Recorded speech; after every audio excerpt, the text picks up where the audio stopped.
مؤسسه تحصیلات میانی عمومی رقم 35 جماعت دهات وارو یکی از آن مؤسسه‌های تعلیمی به حساب می‌رود که سالهای اخیر در سمت تعلیم و تربیت نسل نورس به دستاوردهای نظررس نائل گردیده است. با نظرداشت فعالیت نمونوی، دستاوردها و سهم باسزا در رشد ساحه معارف، مؤسسه برای گرفتن عنوان مؤسسه بهترین پیشنهاد گردیده است. من دیرکتور مؤسسه تحصیلات میانی عمومی نمره 35 به نام شریف بازارов دهه رکنابود شهر پنجکین 2 سال میربگ عوض به دورش میباشند. مؤسسه ما از 18 نفر آموزگاران عبارت میباشند که 8 نفری آنها را زنها تشکیل میدهند. همه آموزگاران صاحب تجربه هستند. با تخصصی درجه عالی 12 نفر، یک نفر درجه 2 نفر و دیگر باقی مانده ها به تخصص می باشند. اینچنین مؤسسه 284 نفر خواننده دارد که از اینها 127 نفرشان را دختران تشکیل می دهند. مؤسسه در آزمون المپیاد و دیگر چاره‌بینی های مؤسسوی، ولایتی، جمهوری فعالان شرکت می ورزند که و ما آموزگاران خیلی باعث خرسندی است که در سال 2022 خواننده ما در المپیاد جمهوری از فن بیولوژی سزاوار جای سوم گردید و حالا باشد در دانشگاه طبی در گروه زبان انگلیسی تعلیم گرفته ایستاده است. اینچنین سال جاری سال تحصیلی 2025-26 چند نفر خوانندگان در آزمون المپیادها شرکت ورزیدند که از اینها 7 نفرشان به دوره ولایتی راه خط گرفتند.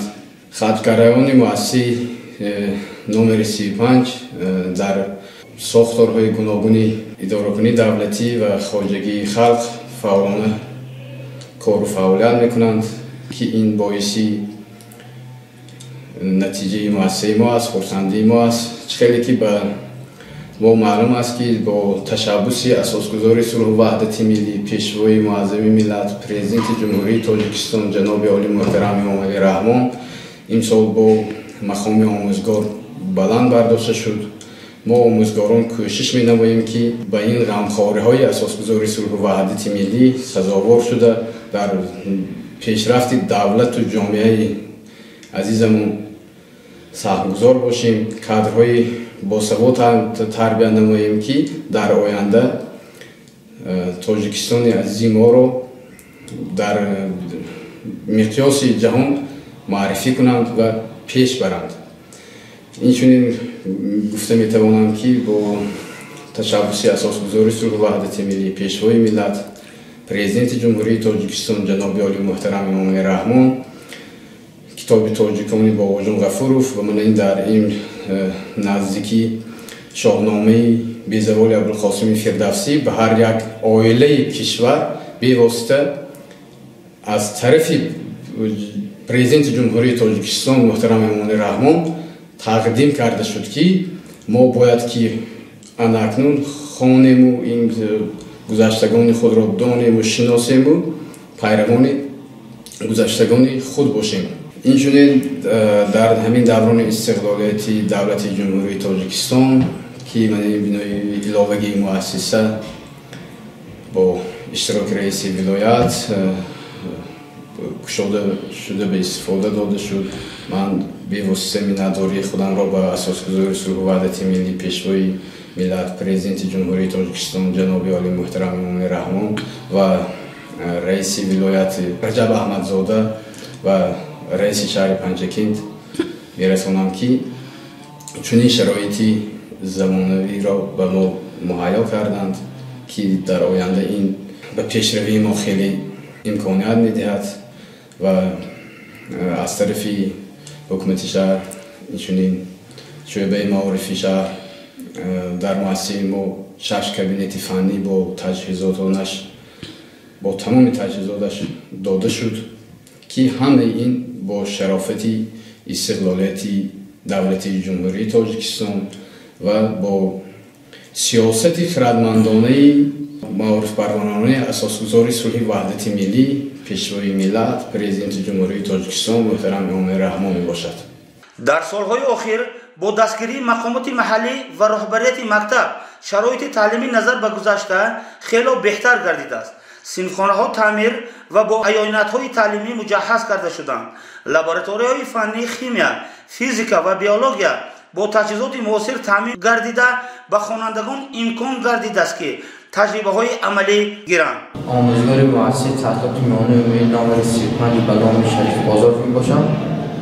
имрӯз боиси ифтихори мо ҷавонон аст ки дар саросари мамлакат имрӯз қонуни ҷумҳурии дар бораи мақом ва манзилати омӯзгор дар ҷомеа ки иборат аз 6 боб 16 модда мешавад ки фарогир аз баланд бардоштани маърифати мақоми омӯзгор дар сатҳи ҷумҳурӣ мебошад ки барои бозомӯзии касби барои аттестатсия чунин баҳри баланд бардоштани сатҳи дониши омӯзгорон дар саросари ҷумҳурӣ аст. мо имрӯз омӯзгори он ҷавон равон ба ғамхориҳои садори давлат ҳукумати ҷумҳурии Ислом ваъда медиҳем ки ҷавонон шароитгармӣ ва тандурустии хештаншиносӣ одоб ва ахлоқи мисли тарбия намуда ба шоҳраҳои ҳаёт мустақилона раҳнамоӣ месозем ва ҷавобан ба ғамхории садори давлат кӯшиш ва харҷ медиҳем ки ҷавононро дар рӯи тарбия ва тандурустӣ ахлоқи ва хештаншиносӣ тарбия من کتابدار مؤسسه تحصیلات عمومی رقم 35 به نام شریف بازارов آدینه‌زاده سعادت هستم. خوشبختانه کتابخانه ما با همه کتاب‌های بدیعی، کتاب‌های درسی تامین است. کتابخانه ما خیلی فعال است. حتی در روزهای استراحت خوانندگان آمده از کتاب‌های بدیعی استفاده میکنند، بهره میبرند. یکی از عامل‌های کلیدی در پیشبرد فعالیت مؤسسه سطح بلند آمادگی کادرهای آموزگاری میباشد. در مؤسسه زیاده از 30 آموزگار فعالیت میکند که اکثر آنها کاتگوری عالی آموزگاری دارند. آموزگاران پیوسته در کورس‌های بازآموزی و سمینارهای کسبی اشتراک کرده سطح دانش و ملکه خود را تکمیل می‌دهند. در موضوع درسی گذشته صدرالدین عینی بود. درباره صدرالدین عینی ما بسیار چیزها را آموختیم. اثرهای بی‌زبانش را می‌دانیم. اگر چندی که اکنون خونده ایستاده‌ایم هم که بچه‌ها که ما می‌دانیم که صدرالدین عینی بسیار اثرهای بی‌زبان گذاشته هستند. با فرمان پرزیدنت جمهوری تاجیکستان امامعلی رحمان 8 سپتامبر سال 1977 به فرزندان با شرف قهرمان تاجیکستان یعنی به صدرالدین عینی عنوان قهرمان تاجیکستان جا داده شده است. به صدرالدین عینی چخیل عنوان‌ها داده شد، چخیل باز قدردانی کرده شد، بغیر از قهرمان خلق تاجیک بودند. به صدرالدین عینی یک ناحیه و یک دانشگاه و چند کوچه و خیابان‌ها داشته شدند. صدرالدین عینی ما گفتیم که سردفتری ادبیات معاصری تاجیک بودن بچه‌ها. اگر که ما می‌دونیم که سردفتری ادبیات معاصری تاجیک بودن، صدرالدین عینی با چخیل اثرهایش مشهور شده است و به خلق تاجیک چخیل خدمت‌ها کرده است که می‌دونن بچه‌ها. اثرهای بی‌زبان صدرالدین عینی مردی سودخور، آدینه، جلال‌الدین بخارا و غلامان اثری از همه بهترین است. یادداشت‌ها بیایید ای رفیقان درس خوانیم و بیکاری و نادانی نمانیم. به عالم هر کسی بیکار گردد و چشمی اهل عالم خور گردد. آخر رسد دور مینامد. در با تناسبی 3 بر 4 تقسیم می‌گردد، یعنی 3 تا دور کلان و 4 تا دور خرد در اینجا موجود می‌باشد. دور یکم چنانچه می‌بینیم از 2 الیمنت عبارت گیدروگن و گلیوم رو تشکیل می‌دهد. دور اصلا خردترین به حساب می‌رود. دور دوم رو از لیتی سر می‌شود و با بنیان با آخر است از 8 الیمنت. دور دوم و سوم همچنین دورهای خرد بوده از 8 الیمنت عبارت می‌باشد. اما در اینجا دورها یکدم تغییر یافته از دور 4 تا دور 7 دورهای اصلا کلانترین به حساب می‌روند. دور 4 از 18 الیمنت عبارت می‌شود. دور 5 همچنین از 18 الیمنت عبارت است، اما دور 6 از 32 الیمنت عبارت می‌شود. دور 7 دور نامکمل به حساب می‌رود، از میتونی از همه فعالترین فرانس تر می‌شود، اما با گاز انرژی با آخر نمی‌رسد، زیرا که تا حال در اینجا یکی از گازهای انرژی کشف نشده‌اند. در اینجا گفته می‌شود که در سیستم دور 6 از همه کلانترین بوده، از 18 الیمنت عبارت است، اما از 14 تا از اولیه لانتانویتو قبول کرده از 32 الیمنت عبارت می‌شود. даври 7 аз Франсия аз ҳама металли фаъолтарин яъне электромусбаттарин элемент сар мешавад, аммо ба гази инерти ба охир намерасад. аз 9 элемент иборат аст. 14 та азоили актиноидҳо қабул карда аз 23 элемент иборат мегардад. адади давр ин адади қабати электрони элементро мефаҳмонад ва ба шакли амудӣ яъне ба поён ҷойгиршавии элементҳоро гурӯҳ меномад. адади гурӯҳ адади валинокиро фаҳмонда дар инҷо 8 гурӯҳ аз рӯи валинокӣ яъне гурӯҳи 1, гурӯҳи 2, гурӯҳи 3, гурӯҳи 4 ҳамин тавр то гурӯҳи 8 мавҷуд мебошад. адади гурӯҳ адади валинокиро мефаҳмонад ва дар 10 қатори системаи даврӣ Дмитрий Иванович Менделеев бо ин нозукӣ системаи давриро пешниҳод кардааст ки бо ҳисоби зиёд шудани воҳиди масси атоми нисбӣ элементҳо дар 10 қатор ҷойгир мешаванд. масалан 1, 2, 3, 4, 5, 6, 7, 8, 9 ва дар 10 қатор ҷойгир мегарданд бо ҳисоби зиёд шудани масси атоми нисбӣ. чунончи гуфтем адади давр адади қабати электрониро мефаҳмонад. масалан ҳозир адади қабатҳои элементи калцро тахдис мекунем. дар аввал миннатдории худро барои устод баён мекунам. устодам Ҷӯраев Нарзулло барои заҳмату кӯшишҳои бисёрашон аз он кас миннатдор ҳастам. аз синфи 5 ин ҷониб то синфи 11 ба мо дарс мегузаранд ва дарси он кас хеле ҳам шавқовар гузашта. он кас тамоми нозукиҳои ин фанро ба мо омӯхтанд бо ташаббуси ин кас ки беш аз дар ғайр аз дарси мактаб дар берун ҳам ба мо иловагӣ тайёр мекарданд.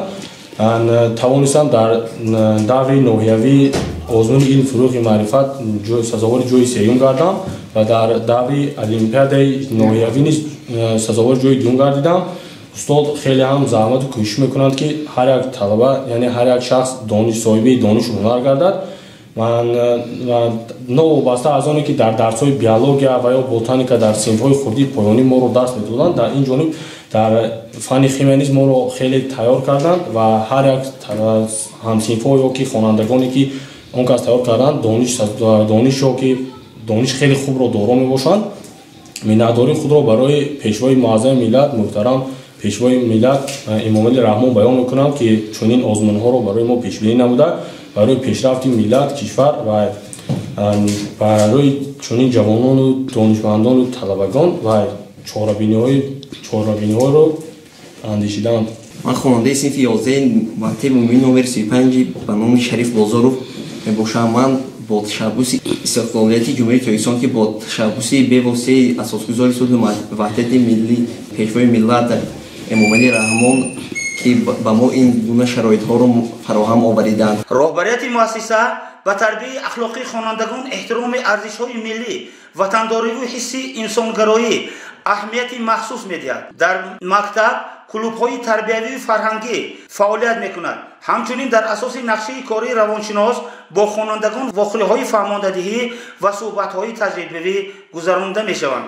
хонандагони муассиса ҳар сол дар озмуни ноҳиявӣ ҷумҳуриявӣ иштирок намуда ҷойҳои намоёнро ишғол мекунанд. дар соли ҷорӣ чандин хонандагони мактаб дар олимпиадаҳои фаннӣ соҳиби ҷойҳои ифтихорӣ гардида обрӯ ва нуфузи муассисаро баланд бардоштанд. ин натиҷаҳо аз сатҳи баланди омодагӣ омӯзгорон ва ҷидду ҷаҳди хонандагон далолат медиҳад.